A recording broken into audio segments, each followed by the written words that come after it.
네, 어제 저녁에 잠깐 그 도로를 나갔더니 차가 굉장히 많이 막히더라고요.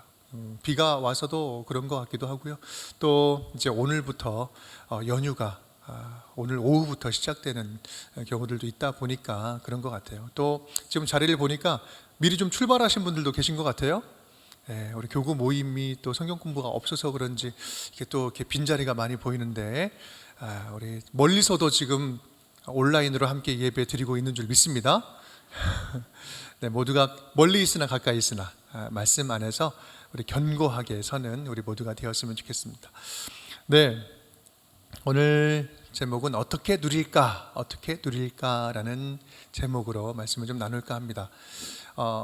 신앙의 첫걸음 지금 세 번째 시간입니다. 첫걸음 세 번째 시간. 좀 기초적인 내용이지만 굉장히 본질적인 이야기를 다루고 있죠. 크리스찬은 어떤 사람이다? 성도, 하나님의 자녀는 어떤 사람이다? 하나님과 인격적인 관계를 누릴 수 있는 사람이 성도고 크리스찬이다. 지금 이야기를 지금 2주간에 걸쳐서 계속해서 해왔죠. 하나님을 믿는데, 나 교회를 다니는데 하나님과의 관계가 이게 없어. 듣지도 않고 묻지도 않고 그런 인격적인 관계가 없다면 어떻게 그것을 성도라고 이야기할 수 있겠느냐. 그래서 거듭남을 이야기할 때 내가 다시 거듭났다라는 것은 하늘로부터 다시 태어나다, 하나님과 관계 맺는 존재로 다시 태어났다라는 것을 의미한다. 여러분 살짝 기억나십니까? 네, 그러면서 진행이 되고 있어요. 지난 시간에는 그래서 어떻게 그러면 이 인격적인 관계를 누릴 수 있을까? 응애하고 아이가 태어났으면 제일 먼저 뭐가 필요해요? 뭐를 먹어야 돼요? 영적인 양식을 먹어야 되죠. 그 양식, 가장 좋은 양식 뭐라고요? 성경 말씀. 그 좋은 양식을 어디서 먹어야 돼요? 엄마 품, 따뜻한 안전한 품. 그 품이 무엇이다? 예배.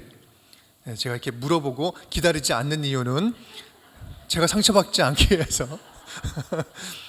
네, 그렇게 안겨서 먹는데 어떻게 해요?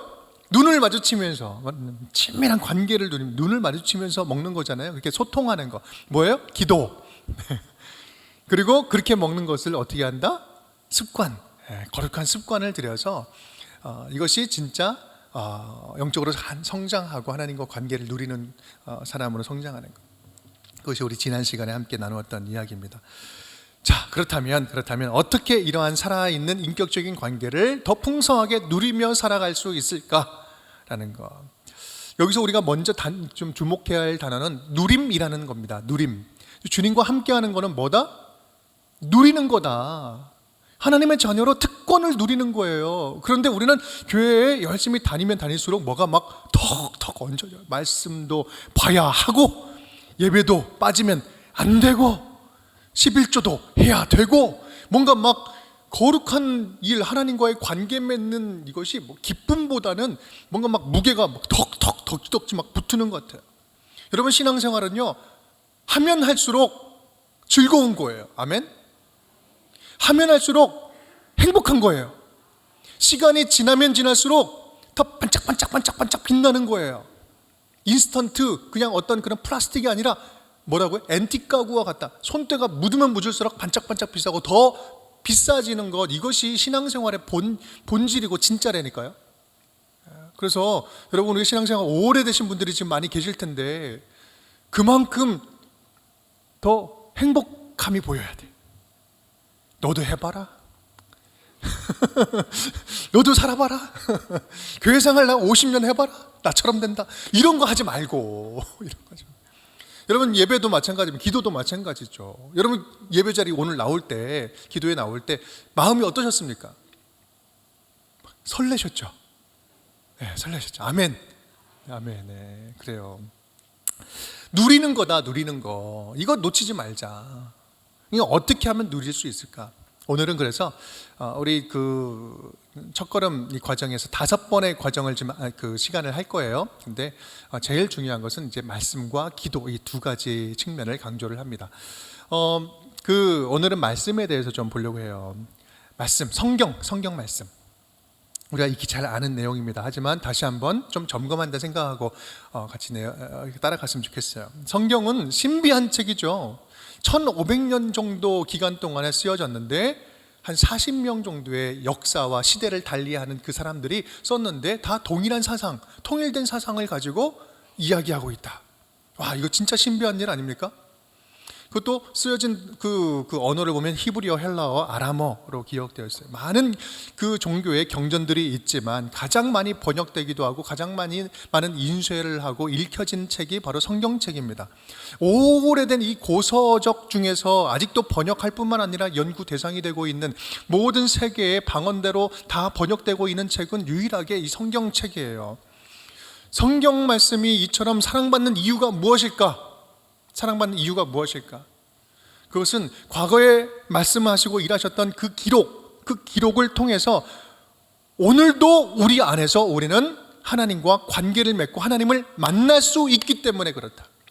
이 기록된 이 책을 통해서 역사의 시작부터 함께 하셨던 하나님을 우리가 지금도 만날 수 있다는 것이, 이거는 엄청난 놀라운 신비하고도 능력이 있는 책이기 때문에 인기가 있는 거예요. 우리에게 그리 의미가 있는 거죠. 성경은 태초부터 시작된 인류의 역사, 수많은 거대 제국들, 이거는 절대로 망하지 않을 거야. 바벨론 왕국, 로마 제국, 이런 거 절대로 망하지 않을 것 같은 몇백 년이 넘치는 그러한 제국들의 흥망성쇠 속에서도 여전히 사라지지 않고 태초부터 지금까지 이어온 하나님의 나라, 모든 나라는 다 사라졌습니다. 모든 나라는 다 엎어졌어요. 그런데 유일하게 이어져 온 하나의 나라가 있으니 그것은 뭐다? 하나님의 나라. 하나님 나라는 지금까지 이어져 왔고 앞으로도 주님 오시는 그날까지 사라지지 않을 거예요. 그 하나님이 지금 우리와 함께 하시고 나를 지금 만나주고 계신다. 우리가 영원에 이어진다는 거잖아요. 다른 어떤 책이 영원과 이어지게 해줄 수 있습니까? 그래서 성경은 우리가 영원한 하나님과 이어주게 하는 가장 강력한 도구고 하나님이 자기를 보여주신 텍스트다. 그런 의미에서 굉장히 중요하다라는 거예요. 그래서 성경은 하나님과의 인격적인 만남을 위한 가장 중요한 통로가 되는 것이다 라는 겁니다. 그렇다면 이 신비하고도 능력 있는 이 성경 말씀, 이 성경을 어떻게 읽으면 좋을까? 우리 크게 두 가지로 좀 간단하게 정리를 해보았으면 좋겠어요. 첫 번째는 뭐냐면 통독. 함께 읽어볼까요? 통독. 성경을 통째로 누리기. 성경 전체적으로 통째로 누리는 것이 필요하다. 먼저 성경의 성격을 좀 이해해야 합니다. 성경은 내가 살아가는데 정말 좋은 책이야, 필요한 책이야. 그래서 오늘은 무슨 말씀 할까 쫙 펴가지고 오른쪽 위에 두 번째 글씨 딱 그것이 나의 주의 말씀, 이런 처세줄이 아니란 얘기예요. 내게 도움이 되는 어떤 좋은 말씀, 이게 잠언이 절대로 아니라는 말씀이죠. 이게 하나님이 인간의 언어로, 우리가 소통할 수 있는 언어로 자기를 보여주신 책이에요. 하나님이 왜 천지를 만드신 하나님께서 왜 이 땅에 오셔야만 했는지, 그리고 어떤 일을 역사 속에서 하셨는지를 전체적으로 우리가 볼 수 있어야 돼요. 그것이 바로 성경입니다. 그냥 일부분만 보면서 은혜 받았네, 그러면 신앙이 자라지가 않아요. 전체적으로 성경이 하나님의 역사를 보여주거든요. 창세기부터 요한계시록까지 우리 성경은 몇 권일까요? 한 권이잖아요. 66권. 신약과 구약 사이에 있는 게 뭔지 아십니까? 갑자기 생각나가지고 실수했습니다. 네.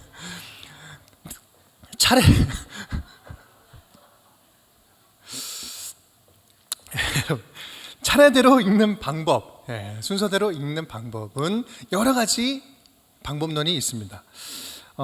팁을 좀 드리자면, 성경을 제대로 잘 전체적으로 읽으려면 역사서를 중심으로 잡고 읽으시면 성경이 전체적으로 쭉 맥을 잡아서 뚫어지게 됩니다. 골격이 잡히죠.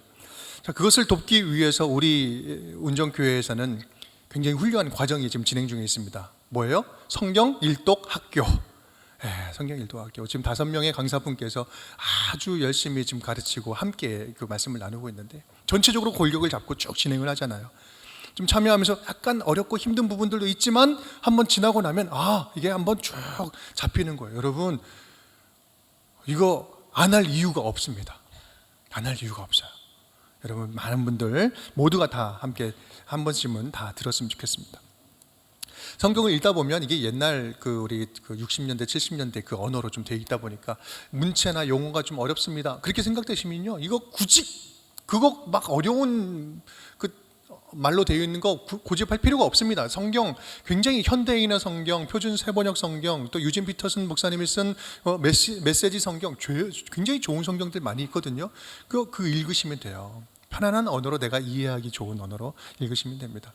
성경이 몇 장 정도 되신지, 몇 장 정도 있는지 아십니까? 제가 빨리빨리 대답을 그냥 제가 해요. 1189장, 약 1200장 정도 있습니다. 1200장 정도, 1189장. 그래서 하루에 3장, 그리고 주일날 한 5장, 이 정도씩 쭉 읽어가면 우리 이것을 평삼주오라고 이야기합니다. 평일날에는 3장, 주일날에는 5장, 평상주오로 읽으면 1년 1독이 가능한 책이에요. 세상에 어떤 경전이 1년에 전체 통독을 할 수 있는 아주 그냥 정말 딱 적당한 분량으로 만들어진 경전이 어디 있습니까? 하루에 15분에서 20분, 길게는 한 30분, 뭐 그 정도 하면 쭉 읽어 나가면 1년이면 1독을 할 수 있어요. 그래서 준비된 게 있습니다. 뭐예요? 운정 바이블 라이브. 네, 바이블 라이브. 우리 계속해서 그렇게 진행을 하잖아요. 여러분, 우리 초등학생이 3독, 1년에 학교 다니면서 3독, 제가 5독까지 봤습니다. 그리고요, 우리 권사님 중에서 20독 하신 분도 계세요. 네, 괜히 위화감을 조성하려고 제가 드리는 말씀은 아닙니다. 여러분, 성경을 전체적으로 읽는 그런 과정이 정말 필요하다. 그럼에도 불구하고 순서대로 읽는 게 참 힘들기도 합니다. 뭐 우리 너무 쉽게 많이 이야기하죠. 창세기 출애굽기, 내 위기가 찾아왔네. 내 위기인데 내 위기야. 뭐 이렇게 제사법이 많고, 뭐 어디 안수하고 죽이고, 뭐 어쩌고저쩌고. 역대기쯤 가니까 간신 넘어가서 역대기쯤 갔는데 뭘 낳고 계속 낳고. 여러분, 그거 힘들다면 그래서 제 팁을 드리면, 성경을 이해하는데 예수님에 대한 글을 먼저 읽는 것, 전체적으로 읽는 게 힘들면 예수님에 대한 글을 먼저 읽는 게 좋습니다.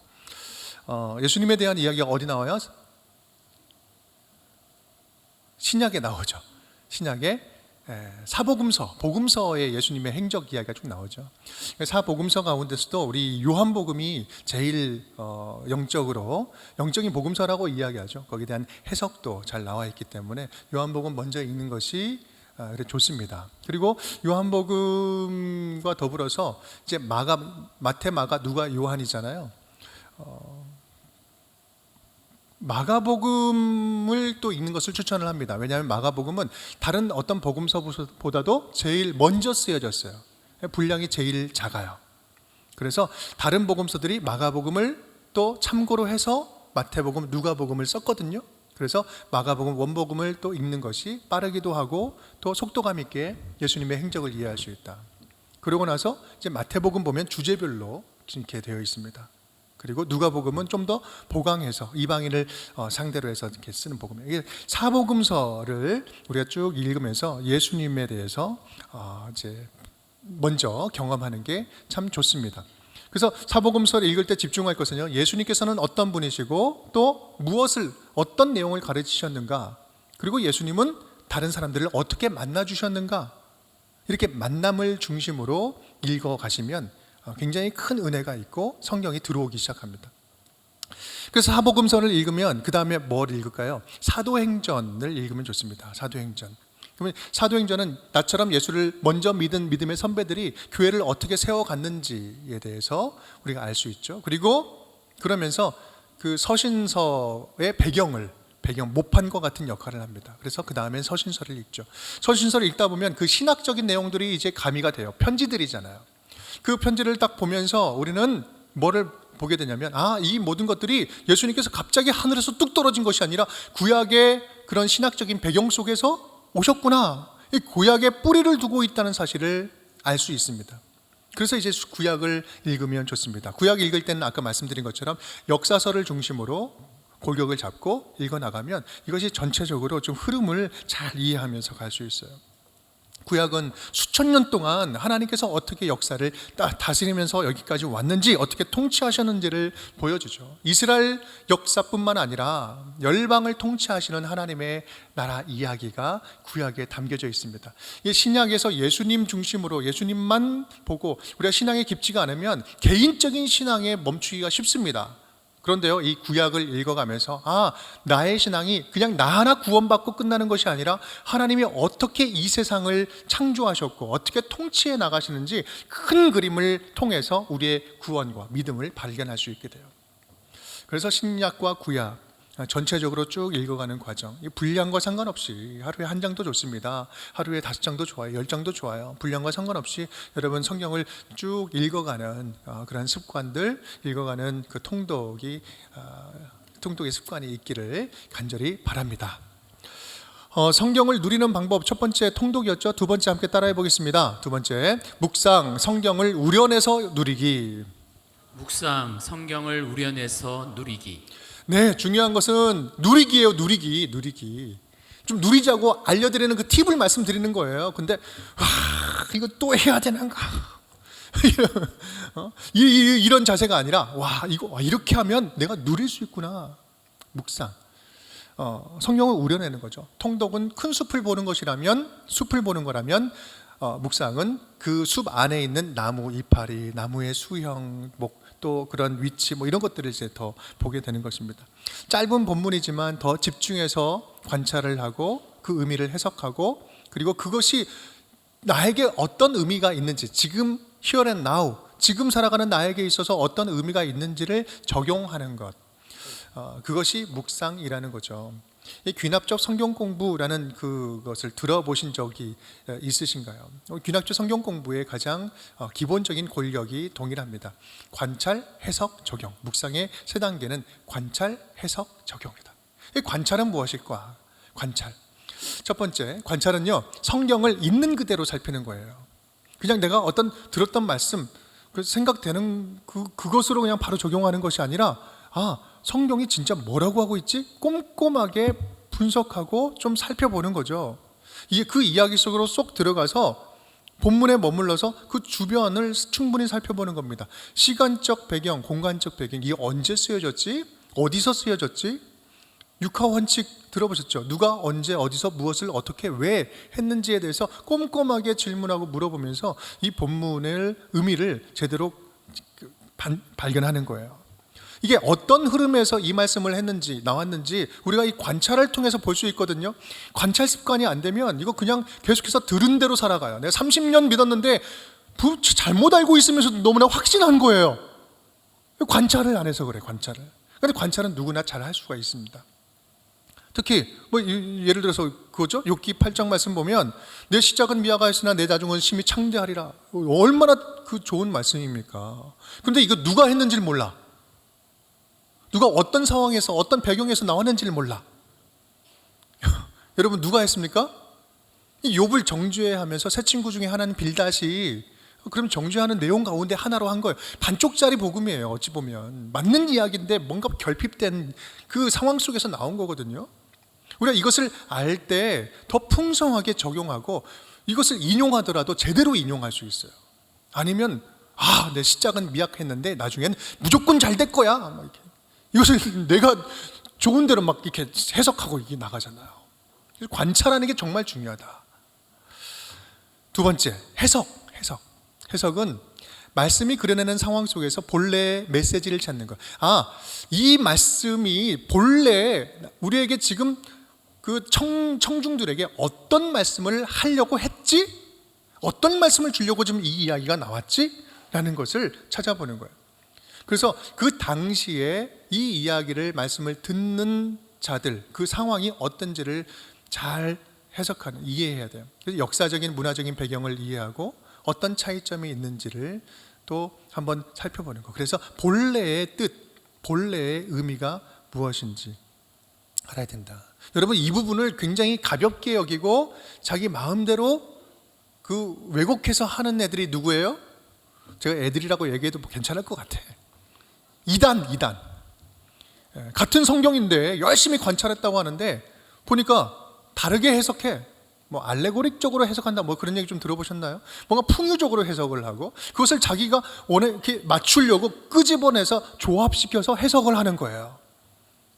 어떻게 됩니까? 성경을 너무 잘 알아. 거기 가면 성경이 뻥뻥 뚫리는 것 같아. 아이고 목사님이 얘기할 때 뭔가 희미하고 좀 약간 이해가 안 됐는데 거기 가니까 쭉쭉 뚫렸어요. 여러분 그 이단 신천지 아시잖아요.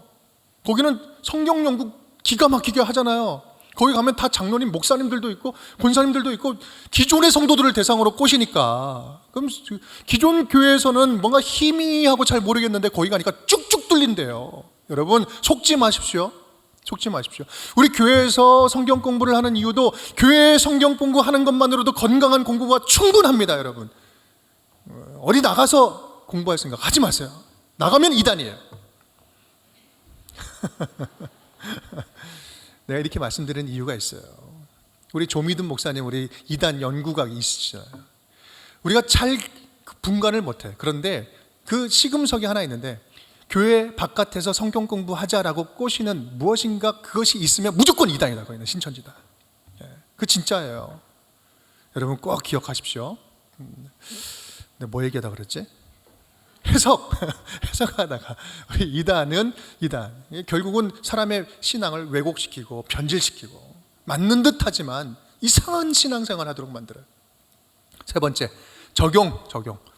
우리의 각자 삶 속에서 그 메시지를 따라서 살아가는 것. 이 말씀을 처음에는 눈으로 보지만 좀 지나면 마음으로 머리로 보고요. 그 다음에는 가슴으로 읽는 거예요. 그러면서 이것이 그냥 진짜 좋은 말씀, 뭐 좋은 말씀, 이 정도 이게 아니라 진짜 나에게 주시는 말씀으로 콕 심어야 되는 거죠. 이 관찰과 해석 앞에 한 것은요 무엇을 위한 과정이었어요? 적용하기 위한 과정이에요. 적용이 없는 관찰, 해석, 성경 지식은요 해롭습니다. 제가 좀 더 극단적으로 말씀드리면 제가 성경 그 제자 훈련할 때는 이렇게까지 이야기해요. 적용하지 않으려면 하나님을 만나려고 말씀을 보지 않는다면 성경 보지 말아라. 차라리 성경 보지 말아라. 왜? 그건 성경 머리만 키우는 거, 더 교만해지는 거, 더 위험한 거예요. 이 말씀이 나에게 어떤 의미가 있는지 겸손하게 받아들이고 내가 변화될 준비로, 적용할 준비로 말씀을 볼 때 그 말씀이 살아있는 말씀이 레마의 말씀이 되는 거지, 아니면 머리만 차곡차곡 쌓여서 남들 정죄하는 것만 돼요. 그래서 이 그 성경 적용은요 세 가지 그 특징이 있습니다. 본질적인 특징. 첫 번째 세 가지 원칙인데 이 말씀의 적용은 누구에게 해라? 자기에게 하라. 자기에게, 나에게.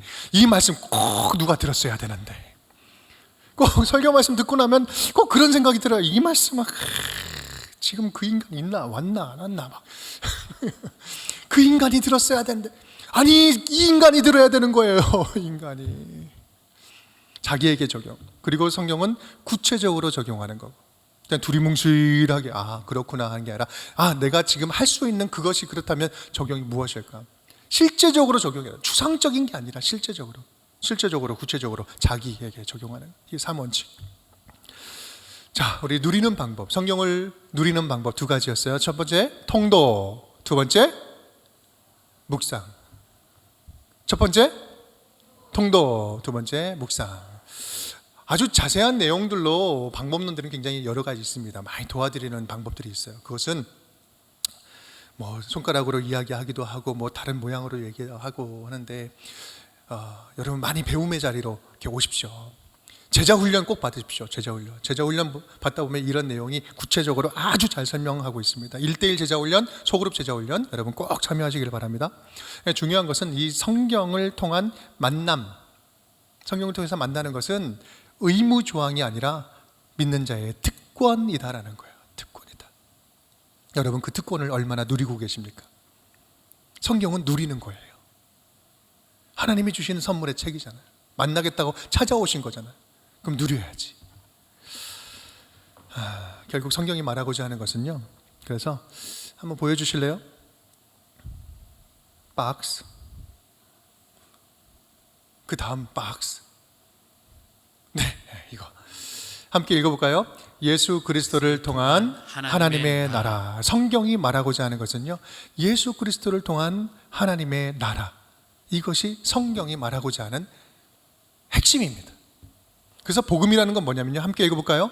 하나님 나라 복음 위에서 예수 십자가의 복음을 이해하는 것. 하나님 나라 복음 위에서 예수 그리스도의 십자가를 발견할 수 있는 것, 이것이 복음의 온전한 이해입니다. 예수님의 첫 공생의 말씀, 마가복음 1장 14절 15절 말씀, 제가 하얀 부분 읽을 테니까요, 노란 부분은 여러분들이 읽을게요. 요한이 잡힌 후 예수께서 갈릴리에 오셔서 하나님의 복음을 전파하여 이르시되 때가 찼고 하나님의 나라가 가까이 왔으니 회개하고 복음을 믿으라 하시더라. 아멘. 때가 찼고 하나님의 나라가 가까이 왔으니 회개하고 복음을 믿으라. 예수님께서 오셔서 처음으로 던진 일성입니다. 뭐가 어쨌다고요? 때가 찼고 하나님의 나라가 가까이 왔다. 그러니 회개하고 복음을 믿어라. 자, 그리고 요한복음 1장 12절 말씀 함께 읽겠습니다. 영접하는 자 곧 그 이름을 믿는 자들에게는 하나님의 자녀가 되는 권세를 주셨으니. 예수 그리스도를 믿는 자에게는 하나님의 자녀가 되는 권세를 주셨다. 이거 여러분 지금 이 말씀들이 무엇을 의미하는 겁니까? 예수 그리스도를 통해서 하나님 나라 천국의 삶이 시작되었다라는 거예요. 회개하라 천국이 가까이 왔느니라 라고 하는 가까이 왔다라는 것은 이게 현재 완료 막 딱 도달하는 그 시점을 이야기하는 거예요. 그건 뭐냐면 예수님께서 이 땅에 오셔서 공생애가 시작될 때 이제 예수 그리스도로 말미암아 하나님의 통치, 하나님의 나라가 모든 자에게 활짝 열렸다, 시작되었다, 천국이 시작되었다라는 것을 말씀하는 겁니다. 그래서 그 예수 그리스도를 영접하는 자, 그 이름을 믿는 자들에게는 하나님의 자녀가 되는 권세를 주셨다. 하나님의 자녀가 되는 새로운 날을 열어주셨다는 거예요. 천국 이야기를 드리면서 마치고자 합니다. 제가 설교 중에도 그리고 여러 강의 중에도 말씀을 드렸지만, 여러분 우리 교회 신앙생활 하려면 적어도 이 천국에 대한 이해는 여러분 뼈에 새길 정도로 다 본인이 술술 이야기할 정도로 이야기해야 돼요. 나중에 새가족들을 오시면 지금 이 과정으로 5주 동안 진행을 할 텐데, 이 천국에 대한 이해를 분명하지 않으면 굉장히 계속해서 헷갈려요. 성경은요 굉장히 독특한 세계관을 가지고 있습니다. 하나님이 창조하셨어요. 일직선상의 그 세계관을 가지고 있습니다. 하나님이 천지를 창조하셨는데, 하나님이 창조한 이 완전한 하나님의 나라가 인간의 죄로 말미암아 타락으로 손상되었어요. 깨졌습니다. 그래서 그 죄가 들어옴으로 하나님과의 인간 관계가 깨어졌어요. 하나님은 이 깨진 관계가 너무나 고통스럽고 회복하기 위해서 구원자 예수 그리스도, 성자 예수님을 이 땅에 보내셔서 그 관계를, 죄를 없애하고 죄 씻으시고 하나님과의 관계를 다시 이어주셨죠. 그 예수님을 통해서 하나님께서 다시 관계를 회복할 길을 열어주셨어요. 이 예수님 안에 하나님의 사랑이 담겼고 뜻이 담겼습니다. 그래서 우리는 이 예수를 통해서 하나님께 갈 수 있는 거예요. 그리고 우리는 예수 그리스도를 믿고 영접하여 죄 씻음을 받고 하나님의 자녀가 돼요. 예수님은 어떻게 했습니까? 그 예수님은 부활 승천하셔서 나중에 궁극적인 종말의 때에 다시 오셔서 완전한 하나님의 통치를 이루십니다. 그 떠나 있는 동안 어떻게 하셨어요? 예수님께서는 이 땅에 남아있는 우리들에게 누구를 보내셨어요? 성령님을 보내주셔서, 예수의 영인 성령을 보내주셔서 이 땅에서 장차 올 하나님의 나라 그 순간까지 성령을 의지해서 그 교회의 시대에 그 하나님의 교회를, 하나님 나라를 이 땅에서 세워가도록 성령님을 보내주셨다는 거죠. 그리고 우리는 성령을 통해서 우리는 예수의 삶, 예수님을 닮아가는 삶을 살아갈 수 있습니다. 여러분, 이것이 그 예수님을 닮아가는 이 삶, 예수와 함께 이 땅을 살아가는 것이 이미 이 땅에서 누릴 수 있는 천국이요, 또 궁극적으로 예수님 오시는 그날 완전한 종말론적인 하나님 나라가 임하는 거예요. 그래서 이미 임한 천국, 이미 임한 하나님 나라를 우리는 살면서 앞으로 아직 오지 않은 하나님 나라를 기대하며 살아가는 것, 이것이 바로 성경이 가지고 있는 세계관입니다. 이것이 하나님 나라의 개념이에요. 좀 이해가 되십니까? 네, 이해가 되실 거예요. 이제 앞으로 계속해서. 그렇다면 여러분, 이것을 이해했다면 질문을 던지겠습니다.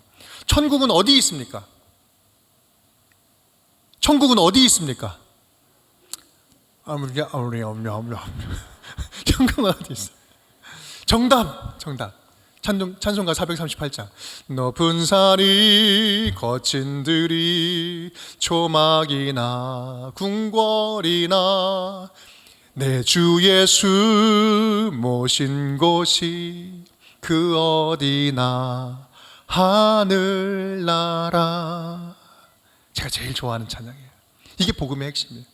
초막이나 궁궐이나 예수 그리스도와 함께하는 그곳이 바로 천국이다. 그곳이 천국이다. 그런데 여러분, 우리 천국 하면 어떻게 딱 개념이 들어와요?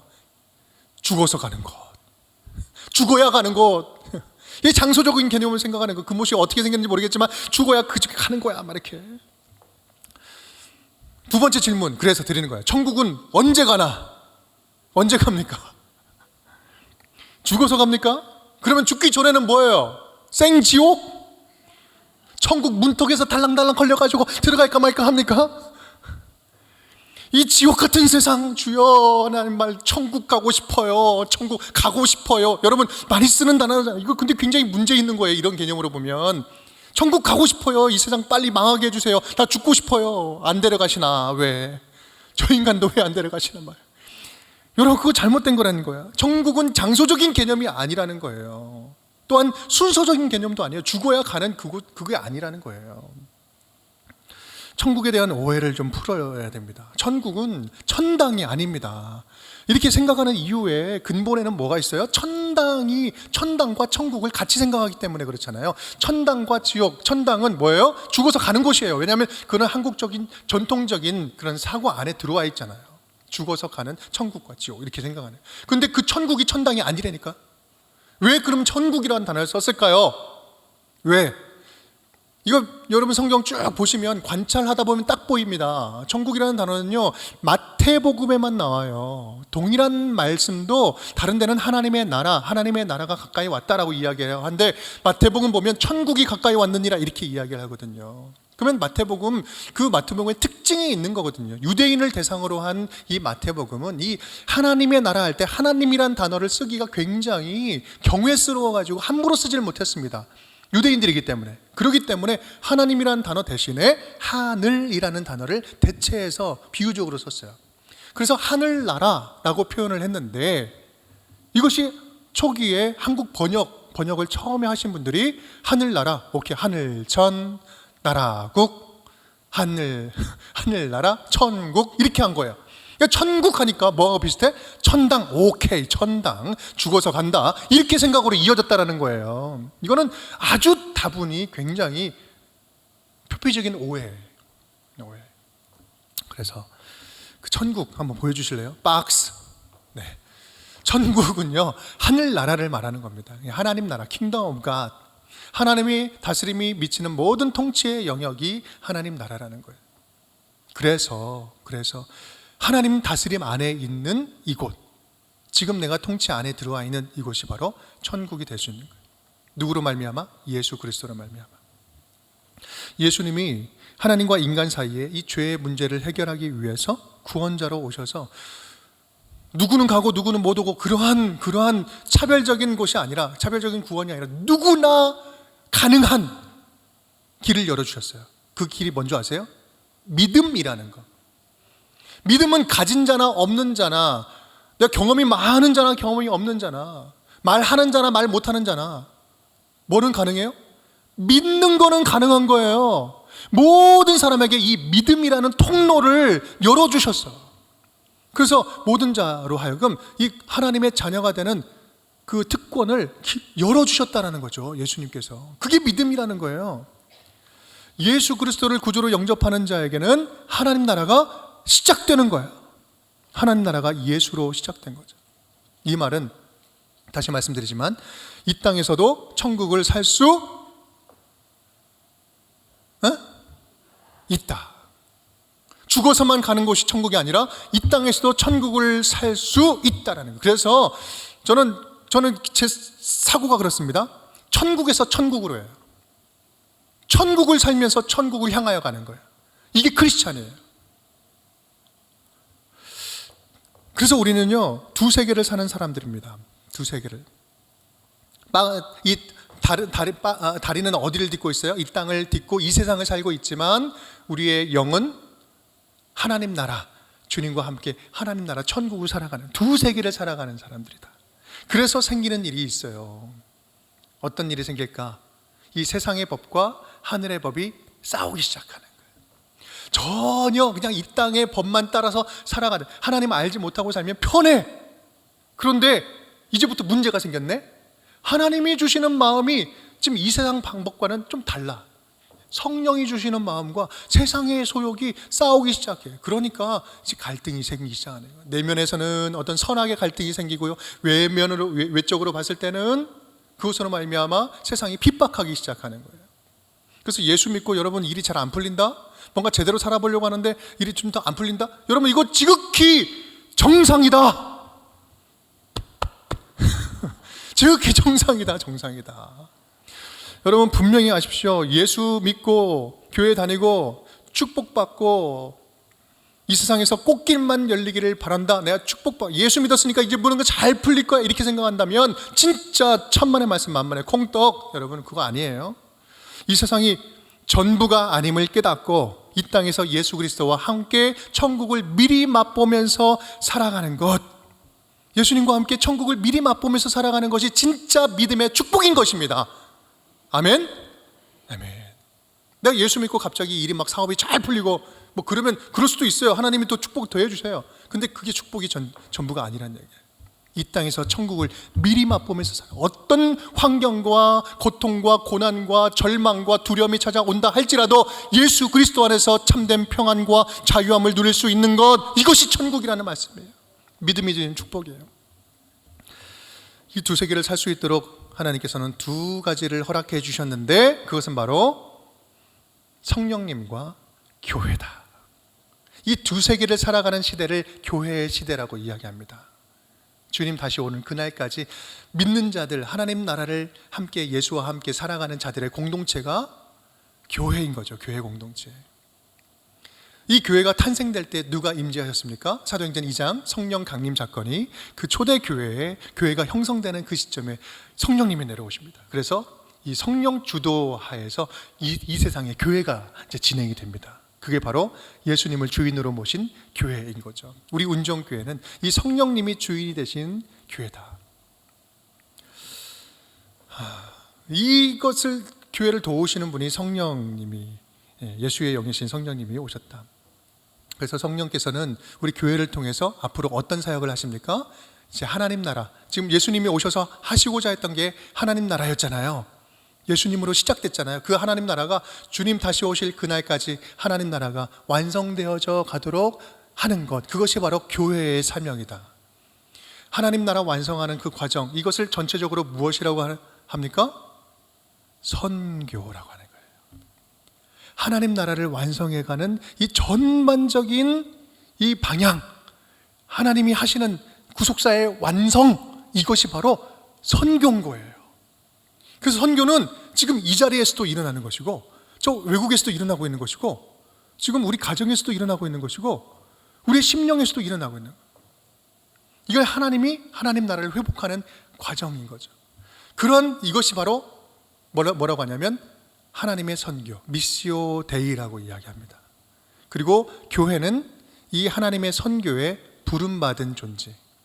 교회라는 것은 본래가 이 선교적인 본질을 가지고 있다. 선교적인 정체성을 가지고 있는 것이 교회다. 그래서 우리끼리 잘 먹고 잘 살고 막 그거 하는 것이 중요한 것이 아니라 궁극적으로는 하나님의 나라 회복하는 그 일에 적극적으로 투입하고 헌신하고 부름받아서 우리 그 길을 갈아가는 것이 바로 교회가 해야 할 일이다라는 겁니다. 선교는 그래서 여러 가지 교회 일들 가운데 하나가 아닙니다. 본질이에요. 교회의 존재의 본질입니다. 말씀을 마치겠습니다. 성경 전체를 관통하는 가장 중요한 주제 뭐라고요? 하나님의 나라. 대답하기 전에 내가 빨리. 성경 전체의 주제가 뭐라고요? 하나님의 나라, 천국입니다. 그 예수님의 중심 사상도 처음부터 오실 때부터 가실 때까지 하셨던 말씀이 하나님 나라였어요. 저도 주님 부르시는 그날까지 하나님 나라를 복음을 전하다가 사임할 겁니다. 사임? 뭐라고 해야지? 사용하실 때까지 사용하도록 드릴 겁니다. 하나님 나라가 중요한 거예요. 여러분 이 모든 것들이 어디 써 있다? 바이블, 성경에 써 있다. 여러분 말씀을 통해서 하나님 나라가 여러분에게 임하기를 간절히 축복합니다. 말씀을 통해서 하나님 나라의 놀라운 계획들이 여러분의 가정 가운데, 심령 가운데 가득 채워지기를 간절히 바랍니다. 말씀을 사랑하지 않을 수 없는, 사랑할 수밖에 없는, 왜 이럴까요 오늘? 사랑하지 않을 수 없는, 그죠? 이유가 바로 그것입니다.